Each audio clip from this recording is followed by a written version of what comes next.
rain on my face. I'm lying on the side of the road.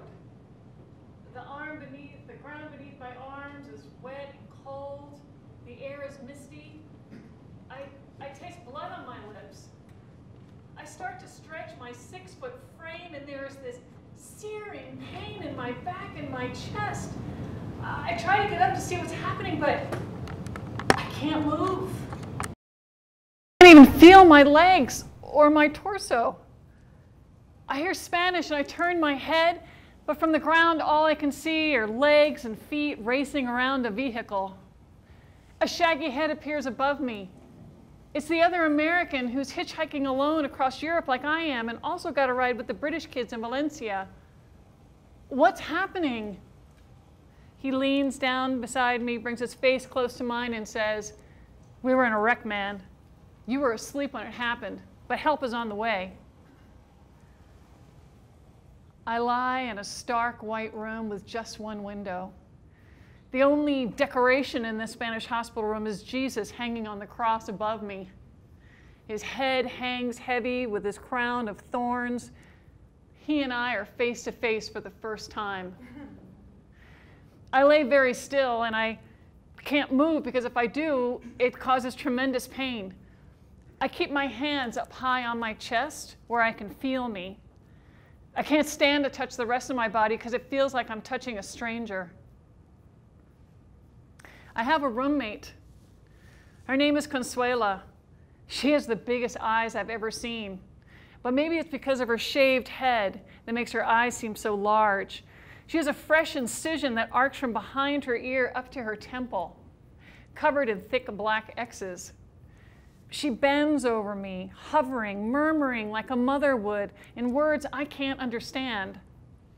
I learn that she is a mother and she has 3 children, but they put her in an insane asylum for a few years before they figured out that she had a brain tumor and operated on her. Her loitering at my bedside is creepy, and it just emphasizes how helpless I am because I cannot get away from her. I'm afraid to sleep, so time passes really slowly. So I stare off into space, and my mind wanders to when I'm 7 years old, and I'm racing out my front door, and I drop down the 3-foot retaining wall to the bus stop. I'm the only one there. So I sing and twirl and dance, and then I run up to that retaining wall, and I shove off of it with my legs, so I am floating through the air. I'm in my own little world. Someone brings me a tray, some kind of soup with a crab floating in it. Consuela offers to feed me, but I shake my head no and look away again. It's early morning, and I'm in the preschool gymnastics program. Oh, I love the smell of the gym and the sound of flesh squeaking on the polyurethane floors. We start off with simple tumbling, but I can't wait to get to the round-off back handspring. There is so much joy in that move. Hands stretched to the floor, world tilting, feet coming together, and then the backward whipping arc of my body. Oh, I wish gymnastics would never end. Someone touches me. Oh, it's Consuela. I look out, it's dark. She's tucking me in. I smile, turn away. I'm back in the gym, only this time it's at the university. It's Thursday night, co-ed volleyball night. I'm the only woman there, and I can feel the resentment from the men that they have to let me play, especially the French guy who's balding young. He's their spiker on the other side, and he is so good. When he hits that ball, it goes down like a bullet. It kind of scares me. I rotate into the front line opposite the French guy, and he sneers at me. I have to block him now. I want to block him. I want to show him that I, a woman, can play volleyball too. We both watch the ball arc towards him and time our jumps. Him to spike, me to block. As we reach the height of our jumps, as he brings his arm down, as I bring mine together to form a wall, the lights in the gym flick off. We land, and the lights come back on. The ball is on his side of the net.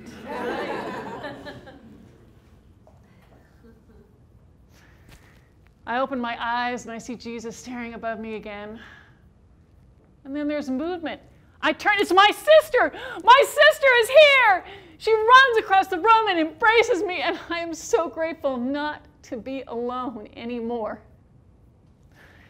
After a week in the Spanish hospital, my family arranges to fly me home. They slide my gurney over several folded down seats in the airplane and put up curtains for privacy. Not that it does any good. Some strange woman on the plane sticks her head between the curtains and says, "We've all been wondering, what's wrong with you?" How rude! Deathly pale from all the internal bleeding, I tell her the first thing that comes to my mind. I have a migraine. I hear her go up and down the aisles of the plane. She's got a migraine, she's got a migraine, she's got a migraine. We land at JFK Airport, first stop, New York University Hospital. After many tests, the doctors gather around my bed to give me the results. When we did the myelogram, we injected dye into the lower part of your spine and tracked its progress up to the brain. At the 4th thoracic level, the dye dissipates, which means your spinal cord is broken. You are now paralyzed. You will never walk again. You will not be able to feel your body from the chest down, and you will have no bowel or bladder control. Any questions? I just blink. I really can't take it all in.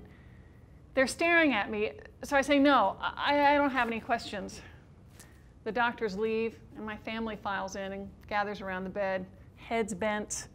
Nobody says anything. Nobody knows what to say. The only thing I can think of is, all right, no more Helen Keller jokes. And my father bursts out with, oh, all right, we won't move the furniture around. And my mother says, hey, I know, we'll use you for home base during family softball games. And my brother says, yeah, and when you're a bitch, I'm gonna grease your wheels. So we all laugh instead of cry. When it comes time to leave, my mother says, honey, I don't want you to be alone, not tonight. I'm happy to stay. Oh, I want her to stay.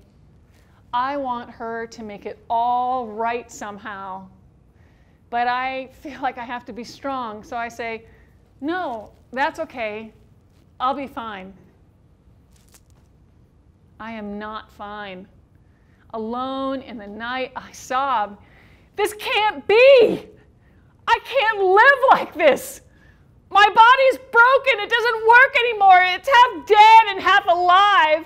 Why didn't I die in Spain? I wish I had died in Spain. I wish I was dead. I wish I was dead. I wish I was dead. If only I'd listened to the other travelers in the English bookstores who all told me, don't go to Spain, go to Greece. I would be fine. If only I found a place to stay when I first got to Valencia, I never would have met those British kids. If only I had listened to my intuition when I first got in their car and it felt wrong, it felt bad. Or when we stopped for the last time before we wrecked and I had this incredible urge to get out of the car, but I didn't do it. I didn't know. And now it's too late. And it's unfair. I'm only 18. I haven't done anything wrong. I haven't killed anybody. I don't drink and drive. I sold fucking Girl Scout cookies. I have to get through this. I have to find a way because Thomases are strong and tough. Oh, we are tough, all right. When I was about 5 years old, I jumped out of a tree and I hurt my leg. I couldn't walk. And my mother said, ugh, you'll be fine. 3 days later, she finally takes me to the doctor. It's broken. But I'm the youngest of 4 kids, so by the time I came along, my mother was past the point of getting distressed any one of us got banged up. And my father was no slouch in the whatever doesn't kill you makes you stronger department either. Around the same age, I'm in the bathtub playing with the martini glass my mother left from the night before. I lost track of it and I sat on it and I gave myself this huge gash on my butt. So my father races me down to the family physician, Dr. Fink, who takes out a needle, threads it with catgut, and promptly sews the wound closed without anesthesia. So I'm crying, right? And my father says, "Quit your bawling, I'll really give you something to cry about." Oh yeah, you had to be tough to be a Thomas. But that's because my parents both know life could be very hard. My dad lost his brother and many friends during World War II. My mother became a widow when she was pregnant with her second child and then was diagnosed with thyroid cancer. I remember my mother often said to my sisters and I am not worried about your brother because life is easier for them. But I never want you girls to feel as helpless as I did when I became a widow. Therefore, you will go to college. You will have a profession. And you will be able to take care of yourself. But I'm really struggling. The doctor tells me, everything in your body still works, it's just that your brain can't communicate with the rest of your body. So, for your bladder, we will teach you how to catheterize yourself. You will do this 6 or 7 times a day, depending on how much you drink. And as for your bowels, well, it's a muscle. And we can create a routine for it so it evacuates about the same time every day, but there will be accidents. You just have to clean up and go on. I am appalled at the idea of bowel accidents. Poop is now like this villain from a bad soap opera, you know, the kind that lurks right outside every scene and then shows up when you least want it to. Like, what if I have a bowel accident while I'm out? Or I'm traveling? Or I'm on a date? No, wait, what if I have a bowel accident while I am in bed with a man? I mean, how sexy is that? I will die of humiliation if something like that happens. I cannot live my life as a rolling poop time bomb. But life doesn't happen in my bathroom either.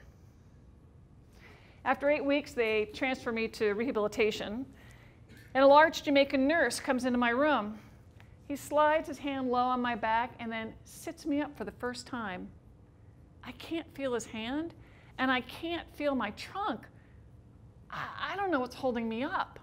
I feel like I am suspended in midair, like I am some kind of ancient broken statue from the Louvre. I look at my legs. I hate them. They don't work anymore. They don't feel like they belong to me, so I name them Sam and Dan. I give a push in my chair. I barely move 4 inches, and I am shocked at how weak I am. I am only 18, but I feel like a little old lady. I finally make it to the physical therapy room, and they transfer me onto the mats.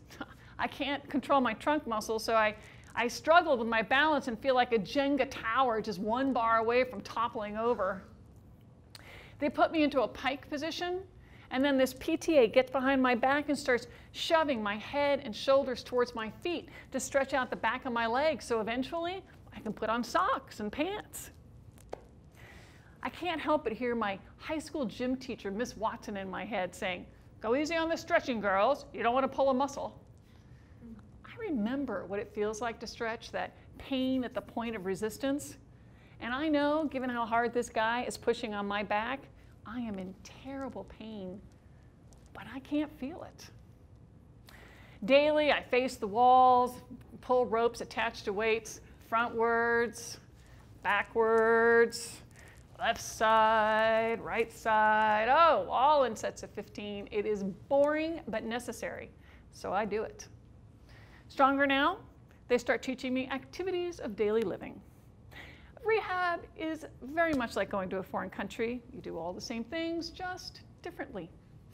I have to learn how to get dressed again, how to get in and out of my chair, how to bathe, all with my arms, and all from sitting down.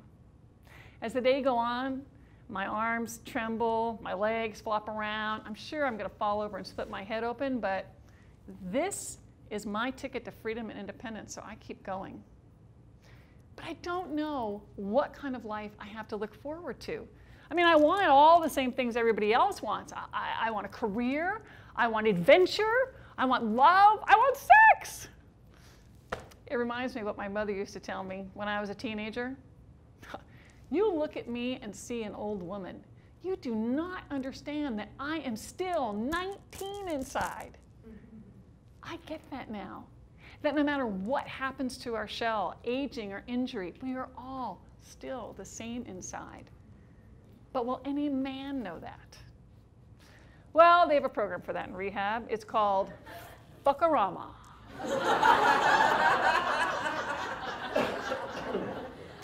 As Dr. Engler explains, sex is a fundamental part of life. Just because you have a disability does not mean that part of life has to end. Therefore, today, we will be watching delightful films of people with disabilities making love. Great. Crip porn. Oh, I watch the films. Yes, people with disabilities can have sex, and oh, it's just the same sex as anybody else. But it doesn't tell me that any man is going to want to have sex with me. Now, before I can get out of rehab, there are a few more skills I have to master. One of them is popping wheelies. All right, class, you're going to throw your head forward, snap it back, and then thrust on the big wheels at the same time. Huh? So I try, but I'm not getting anywhere. So I push really hard on the wheels next time, and boom, I fall over on my head. And I think, you know, I cannot afford to break any more body parts.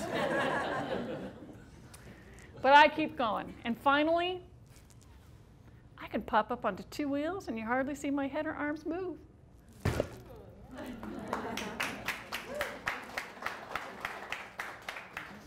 Fresh, aglow from mastering the wheelies, they put me behind the wheel of a car. Driving is really easy with hand controls. We just attach these bars to your pedals and attach it to a horizontal bar. You push down for gas and forward for brake. Let's pull out. Really? You want me to learn how to drive all over again in Manhattan? Which way is the gas? Well, better yet, which way is the brake? All right, here we go. I'm driving along, and sure enough, some woman leaps out in front of me, and I slam my foot on the brake. But it doesn't move. And only then do I think to use my arms instead. Now, not everybody wants to get out of rehab like I do. Mark, a young paraplegic like me, dawdles in the gym. And I ask him, don't you want to get out of here? And he says, not really, man. I'm not a freak in here. Paul, a middle-aged paraplegic, hardly leaves his room. I go and visit him, and he says, I've had a good life, family, career. It's all right that it's over now. But Rocky is motivated. He's a barrel-chested guy who wears tattoos at a time when it is considered thuggish. Rocky says, I can't wait to get out of here. First thing I'm gonna do is find the guy who shot me. But I'm not gonna kill him. I'm gonna take a crowbar and smash his back. And then I'm gonna drive him to the hospital so he can have the same shitty life I do.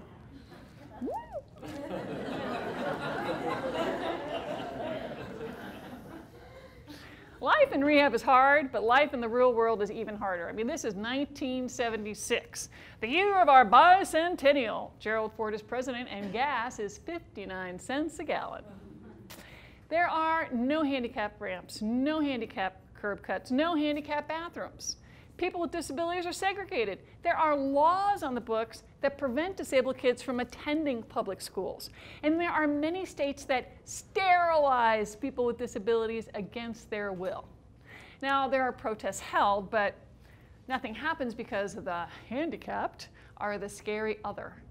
And I get that, because I grew up believing the same thing. And I understand it too, because the only disabled role model we have is Helen Keller. And we tell horrible, terrible jokes about her, despite her incredible accomplishments. Bad idea. Eternal love. Oh. Did you know that Helen Keller had a dollhouse in the backyard? Neither did she. Sad.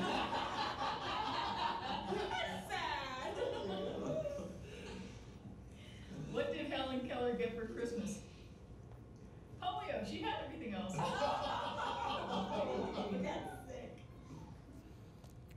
I supposed to rise above that? But a part of me is angry. And I tell myself, no matter what, I am never going to live up to these negative kinds of expectations. Home now, whenever I enter a room, faces fall, conversation stops. My friends don't know what to say to me. What are they going to say? Hey, nice wheelchair. Love the name you gave your legs. How's that bowel routine going? But they do say encouraging things like, I don't know how you do it. I would have killed myself by now. So you'd rather be dead than be like me. But going forward is the only way I know how to go. I mean, I'm only 18. If I wallowed in my misery, it would take me too long to die. Besides, I want to show them that their fears are wrong. And they reward me for that. They tell me, you are incredible. You are so amazing. I am so proud of you. And I think, this is how I can redeem myself. I went to college when I was barely 17, and after 3 semesters and 2 seasons on the university volleyball team, I had a 1.8 GPA. And I didn't know what I wanted to study, and I was going farther into debt, so I dropped out of school. And I knew this was a terrible blow to my parents, especially my mother. I was the only kid that dropped out, and I feel ashamed and stupid and worthless. But if I can defeat this disability, if I can triumph over it, I can become worthy again. But it ain't easy. I have lots of health issues after I get out of rehab, and one of my new doctors, Dr. Shitty, a nickname completely apropos to his personality, Dr. Shitty tells me, Anne, you should seriously consider checking yourself into a nursing home, because if you don't, you are going to be a burden on your family and society for the rest of your life. Wow. I can't believe that. I am so shocked and angry that I say, you know what? I am going to go back to school. I may not have a body that works, but I have a brain that does.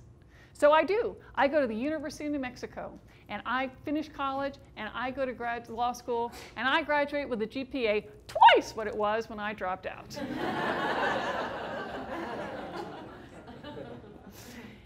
But this is 1983. And even though I'm feeling pretty positive about the job market, this is 9 years before the Americans with Disabilities Act went into effect, which means the Comprehensive Civil Rights Act for people with disabilities, which means any employer can say to me, oh, I don't want to hire you, you're in a wheelchair, and it is perfectly legal.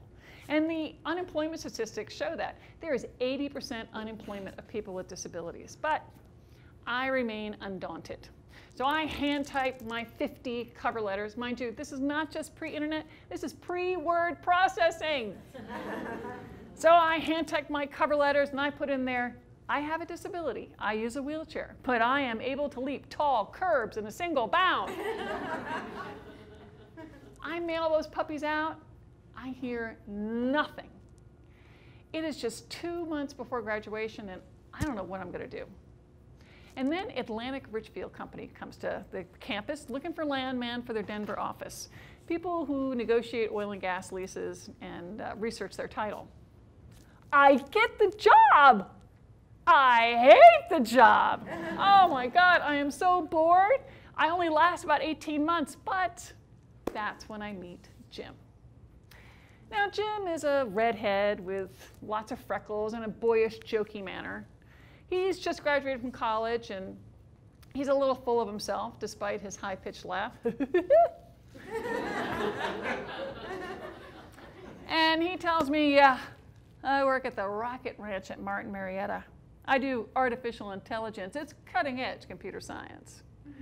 I am not attracted to him, but when he asks me, you want to go to a movie sometime?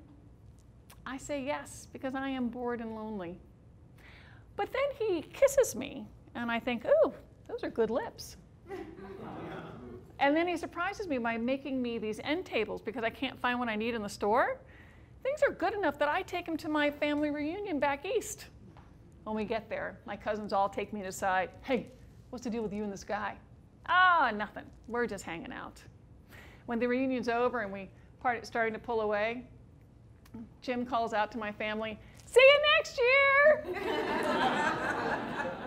My cousins all smirk. "I don't think so, pal." A couple of months later, we decided to take a drive from Denver into the mountains for the day. And on our way back into town, we stopped at the Morrison Inn and we split a pitcher of margaritas. Ooh. By 6 p.m., I tell Jim, "I'm looped. I gotta go to bed." And he goes to a party.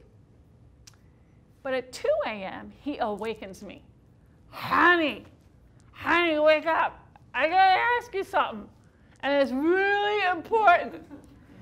I'm gonna only ask you once, and you gotta give me an answer right away, okay? I gotta ask you. You gotta tell me right away. I am instantly nervous. I mean, we all know there's only one question that provokes such fervent importance. And this is something Jim and I have never even hinted at, much less discussed. So I say, "Oh, honey, whatever it is, we can talk about it tomorrow." And he says, "No, I want to talk about it now. Remember, I'm only going to ask you once. You got to answer me right away. Will you marry me?" I just stare at him. I mean, I never pictured a life with this man, or with any man for that matter. But I am feeling the effects of his high skills pressure techniques. I don't know if I love him. But then I think, wait a minute, he's drunk. He's never even going to remember asking me this question. And even if he does, he's going to want to forget all about it. So with renewed confidence, I look him in the eye and I say, "Yes, I will marry you. Now go to sleep." And he goes, "Good," and plops over. The next morning, his little eyes flutter open, and he says, "I think we should finish talking about what we talked about last night." And I'm like, "Oh shit, he remembered." When we got back from your reunion and work told you they were transferring you to Midland, Texas, I just figured this relationship was going to fade away. But then, when they canceled that transfer at the last minute after they'd moved all your stuff to Texas, I thought, this is a sign that we're meant to be together. And I've really been thinking about us, and I'm happy when I'm with you. We always have so much fun together. I don't want that to ever end. Will you please marry me? All right, so I'm moved. But I say, "Jim, you're only 23. Are you sure you want to get married? I mean, we could just live together." "No, I want to get married." "Well, I'm worried that if we get married too young, you're going to flip out and have some kind of midlife crisis and run away someday." "No, that'll never happen." I still don't know if I love him like that, but there are not a lot of men who can look past the wheelchair. So I say yes. We get engaged, and we plan the wedding for the first day of the next family reunion. The engagement brings us closer together. When I'm in a fender bender, Jim punctures the sound barrier in his little Toyota Corolla getting to my side in the ER. When we go shopping, I zip between a couple of clothing racks while his back is turned, and he panics when he can't find me. And then when he does find me, he says, "Oh, I thought somebody had kidnapped you." Like I'm that precious. And each night when we go to sleep, our fingers are laced loosely together. By the time the wedding comes, I am happy, confident, and in love. I mingle around the reception, and I can't help but hear some of the comments. Jim is such a saint for marrying a woman in a wheelchair. And part of me wants to say, "Fuck you, I have something to offer too." But another part of me thinks, I am damaged goods, and I am lucky to be taken off of the seconds shelf. Now, everywhere I go, people have comments for me. I go to the grocery store, and the cashier says, "I didn't know you people could cook." I'm going down the street, and some strange lady stops me and says, "Can you have babies?" And when the flight attendant finds out that I'm married, she says, "Oh, you're married? Oh, if you're married, there is definitely hope for me." Each of these comments is a cut, but I'm deeply conflicted about how to respond. I mean, part of me wants to say, of course I can cook, you moron. Yes, I can have babies, but it's none of your business. And honey, there is definitely no hope for you.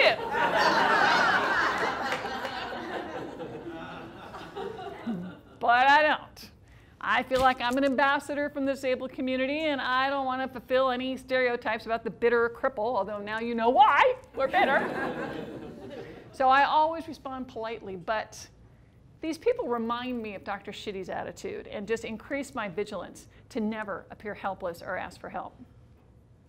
In 1985, Jim and I decided to move to DC because I want to work on the Hill, and I wind up getting a job at the Equal Employment Opportunity Commission. But by 1990, the commute is getting longer and longer, and one too many people has tried to kill me. So we decide we are going to move to New Mexico. Well, we're going to take the summer off and drive there in a 21-foot motorhome we call Destiny. We stop at all the major parks along the way, and at times Jim carries me on his back so I can see the true beauty of the parks. Every night we set up camp, which includes hanging our string of tiki god lights and planting our plastic pink flamingos because we're classy campers. And we congratulate ourselves. We rock! We took the road less traveled. Oh yeah, and the best part is everybody back in DC is so jealous. Life in New Mexico is great. We go skiing, scuba diving, whitewater rafting. I get good job offers to return to DC, but Jim will not leave New Mexico, and I will not leave Jim. And by 2000, we're celebrating our 15th wedding anniversary when Jim comes home from work and says, from one of his weekly business trips, and says, honey, I'm working with this great new woman out in California. Her name is Erin. I really like her. She reminds me a lot of you. Well, that's nice. The thing is, for the first time in 15 years, I'm really tempted by another woman. Oh. Well, we have a good talk about it. We have a lot of trust in our marriage, and I think we've nipped it in the bud. I come home the next day, and there's a surprise bouquet of flowers and an I love you card. About 2 weeks later, Jim comes back from another trip, and it's night. I'm in bed. When he comes in the bedroom, I say, hi, honey, how was your trip? And he runs to my side of the bed, drops to his knees, and says, we're in love. Erin and I are in love. Jim, that's crazy. I mean, you've only known the woman 2 or 3 weeks. No, we're in love. But Jim, you've spent like a total of 5 or 6 days with this woman. We are in love. I have to be with her. Oh, I feel like he has just shoved me off of a cliff backwards, and I am clawing at the air. I don't want to give up on my 15-year marriage with this man. They've been good years until now. If he had cancer, I wouldn't leave him, so I'm not going to leave him just because he's having an emotional crisis. So I agree to a separation. 10 days later, Jim is packed up, grabbed the 2 dogs, and driven out to California to live with Erin. I go to a counselor. Your husband is having a classic midlife crisis. You just have to tell yourself every morning when you get up, my husband has lost his mind, and hope he gets it back sooner than later. But I will tell you that while most men do get their sanity back, it's usually too late, and their spouse has moved on. I feel hollow inside. I ask her, do you have a crystal ball? Can you just tell me what's going to happen? I mean, the uncertainty is killing me. I don't know if I should hope or grieve. No, but I do know a very good tarot card reader. What the hell? Tarot card reader comes over to my house. I tell her what's going on. She shuffles the cards, and she lays them out in a classic Celtic cross pattern. She reads the spread and then looks up at me and says, the most important thing you need to know is that your husband was removed from your life because he was stopping you from doing what you are meant to do in this lifetime.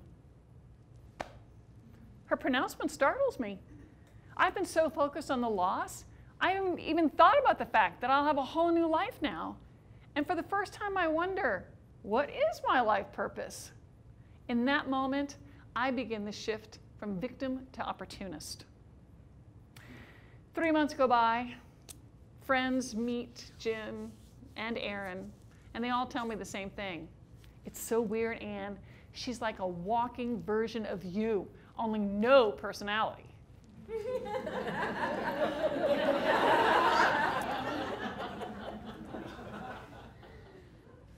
I come home from a trip, and I find a letter waiting for me on the kitchen counter.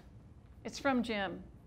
It says, "I have no intention of returning to this marriage. I want a divorce."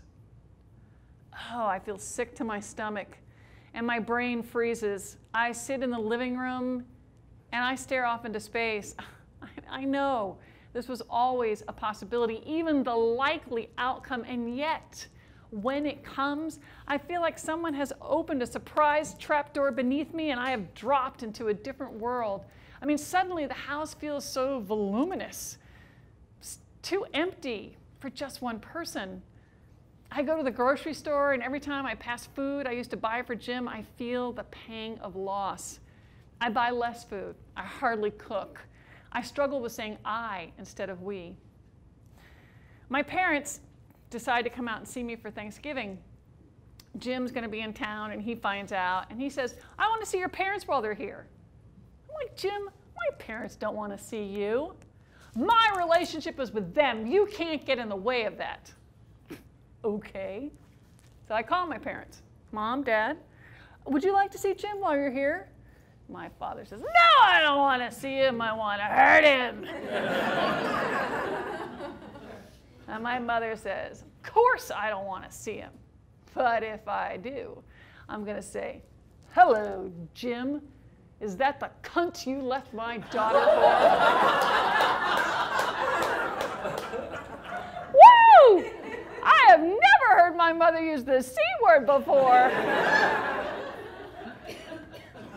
My parents' fierce love buoys me in my time of darkest despair and reminds me that I am loved and I can survive this. I survived a devastating car accident at 18. I can survive divorce at 43. When people find out I'm divorced, they always ask me the same thing. "Were you disabled before you got married?" "Yes." "Oh, well, then he knew what he was getting into."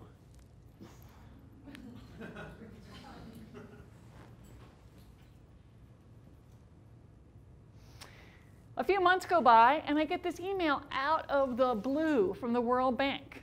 "Ms. Thomas, your name was given to us as a candidate for a possible vacancy here in Washington, D.C.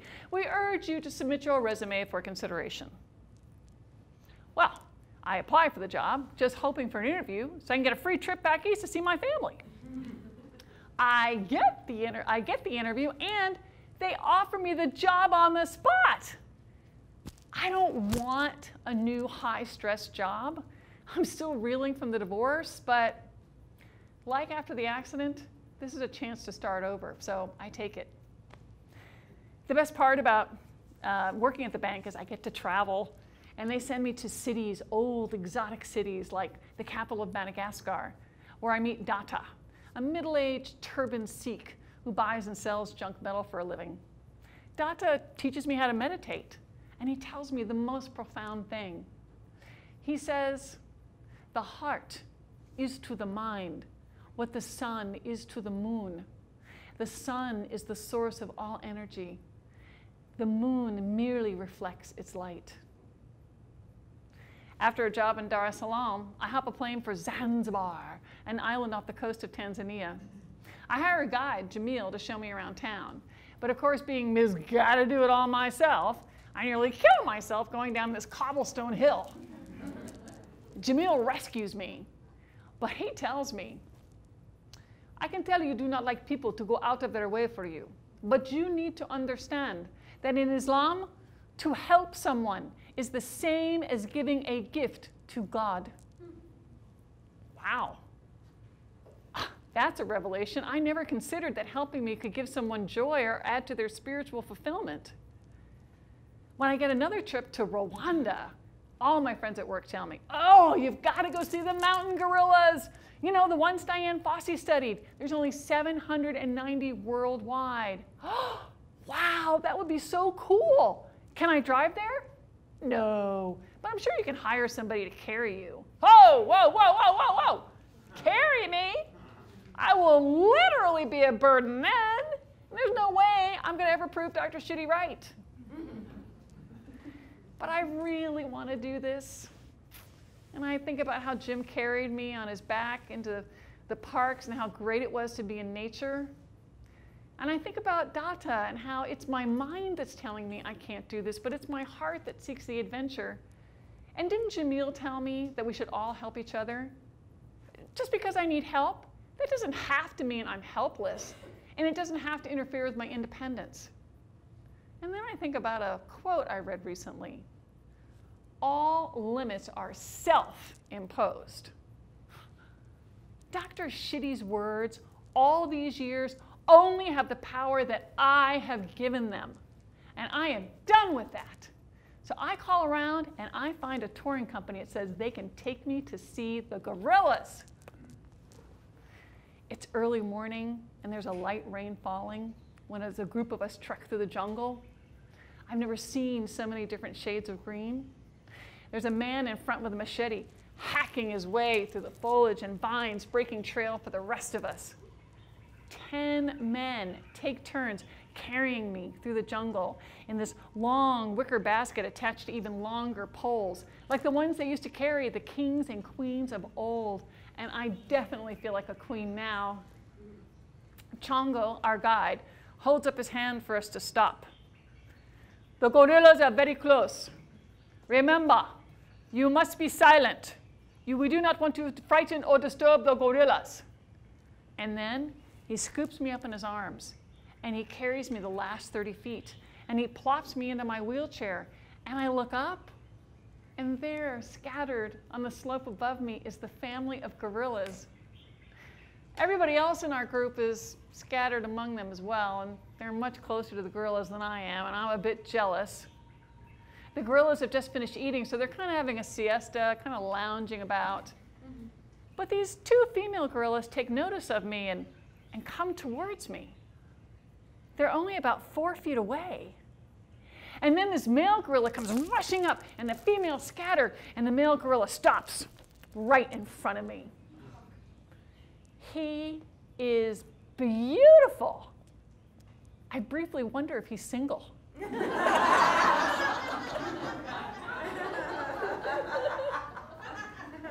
He has a massive head and a cranial shelf shielding his rich brown eyes.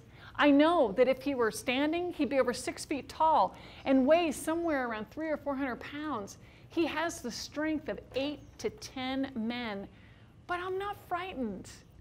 He's not aggressive, he's just staring intently at this shiny thing I'm sitting on.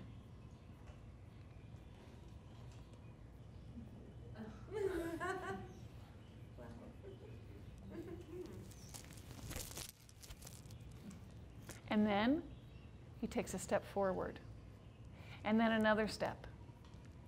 Chongo's getting a little nervous, so he sort of tries to put his body between the 2 of us, but the gorilla comes forward again. He is now just a foot away from me. So Chongo and the other guy pick me up in the wheelchair and move me over a foot. The gorilla comes forward. They pick me up, move me over another foot. The gorilla steps forward again, but he stops. And then he leans in towards me. I can't help but lean in towards him.